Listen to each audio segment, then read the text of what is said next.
pen light boleh saja, sama pemeriksaan fisik biasanya akan ada pen light dan Stetoskop. stetoskop.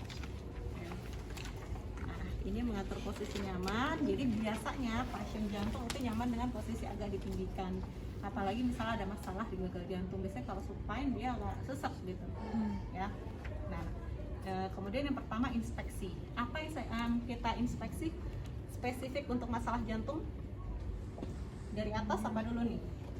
Wajah, Bibir. pucat, nyeri atau kesakitan. Nyeri itu anamnesis.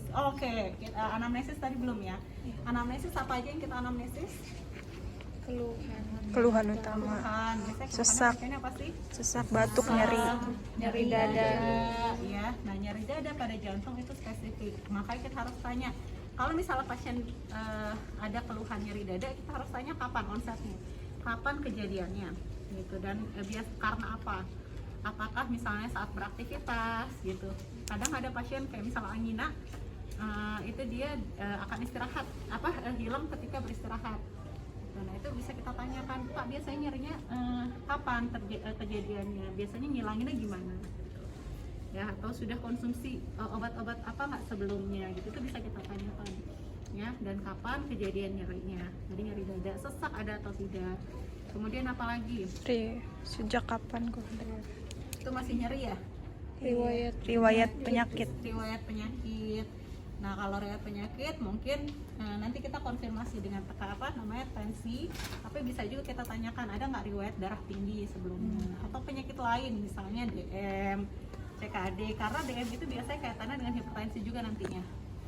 Ya kalau pasien punya riwayat DM biasanya nanti dia akan tekanan darah juga biasanya akan meningkat. Gitu. Terus apa lagi? Masalah Keluarga. riwayat keluarga yang mengalami masalah Darah tinggi. jantung, ya, keluhan kebiasaan pola makan, merokok. Terus apa lagi? Minum alkohol, Konsumsi obat-obatan rutin, oke, boleh. Apalagi? Oke, pola hidup tadi ya masuk ya, bisa ke makanan atau tadi stres yang biasanya berkaitan dengan meningkatkan kerja jantung. Ada lagi nggak? Ya, nanti spesifiknya tergantung tadi dari keluhan pasien. Tapi umumnya pasiennya nyeri dada, sesak gitu ya, atau ya tadi ada masalah ketika beraktivitas. Jadi ada keterbatasan buat aktivitas. Tadi saya lihat di buku kerjanya juga ada nursing diagnosisnya. Nanti kita akan bahas juga. Oke, nah kemudian inspeksi. Kita mulai dari atas. Yang pertama kita inspeksi adalah Wajah. bagian mata ya. Ini kita lihat konjungtiva. Konjungtiva itu yang mana? yang merah ini. Bawah ya, jangan kebalik. Ini konjungtiva. Ya, biasanya konjungtivanya anemis kalau dia ada masalah misalnya HB-nya rendah. Gitu. Ini kita minta pasiennya lihat ke atas, Pak. Ini kita lihat konjungtiva, bisa sekalian kita lihat ke sklera. Sklera biasanya ikterik masalahnya. Tapi pasien jantung nggak spesifik ikterik sih, karena ikterik itu biasanya ada masalah di hepa. Ya paling yang mungkin terjadi ada konjungtivanya anemis. Dari mata apalagi kita Bibir. bibir. Nah bibir ini kita lihat inspeksi. Apakah ada sianosis atau tidak? Ya biasanya dan lidah bisa juga. Jadi minta pasiennya keluarkan lidahnya ini sambil kita lihat. Jadi kalau sianosis di lidah dan bibir itu biasanya sianosisnya apa? Sentral. Masalahnya di jantung. Ya. Makanya kan teman-teman mungkin kalau anak-anak kecil gitu ya yang punya penyakit jantung bawaan itu kan kelihatan ya biru gitu bibirnya.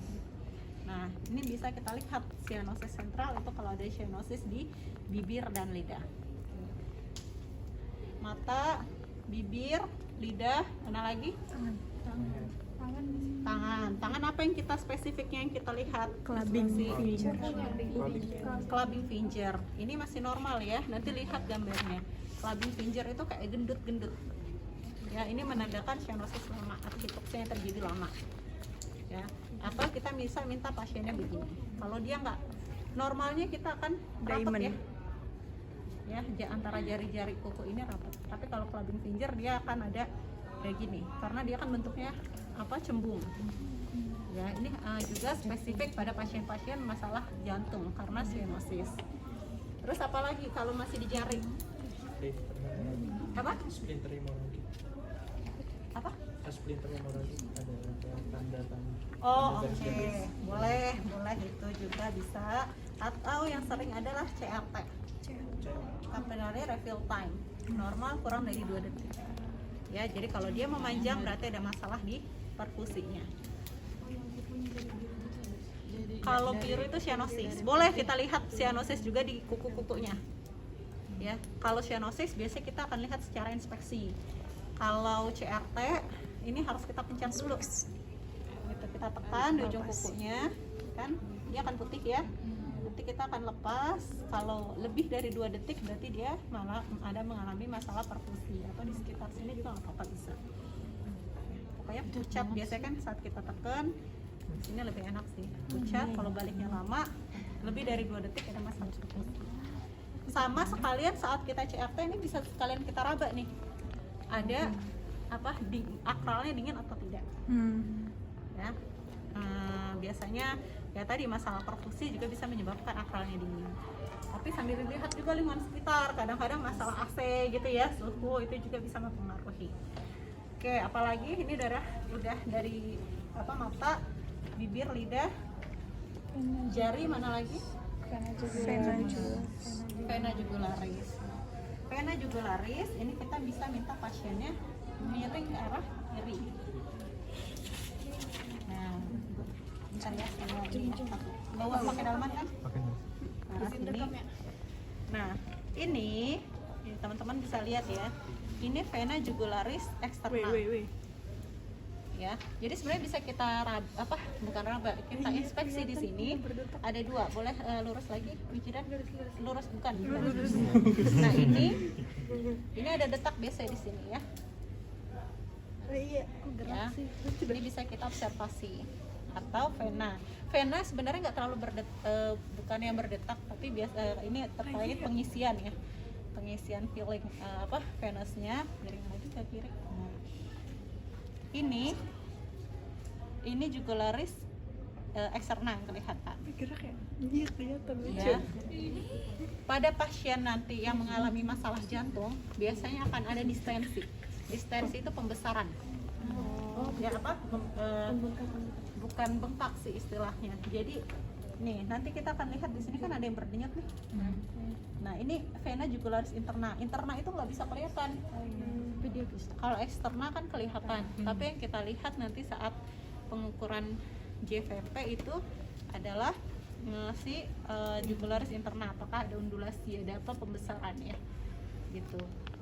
Kadang bisa sampai sini naik, gitu. Pada pasien dengan masalah gagal jantung, gitu ya, ada masalah di venous return-nya itu mungkin bisa terjadi. Nah itu kita lihat nih, nanti ini yang kita ukur.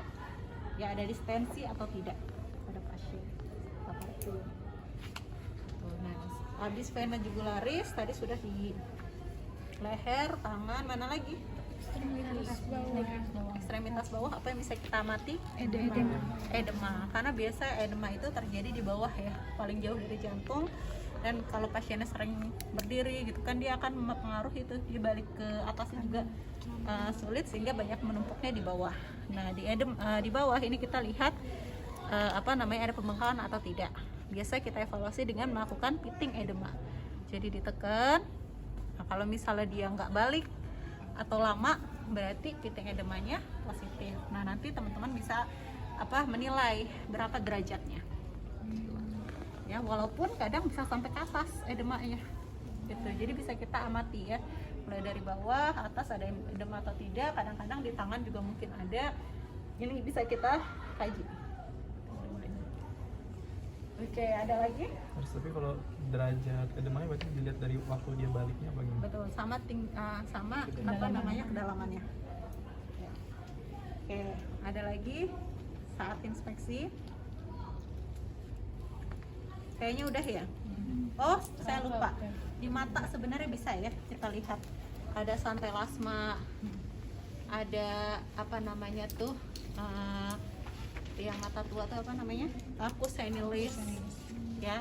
Santelasma itu kayak biasanya dia indikasi ada penumpukan kolesterol.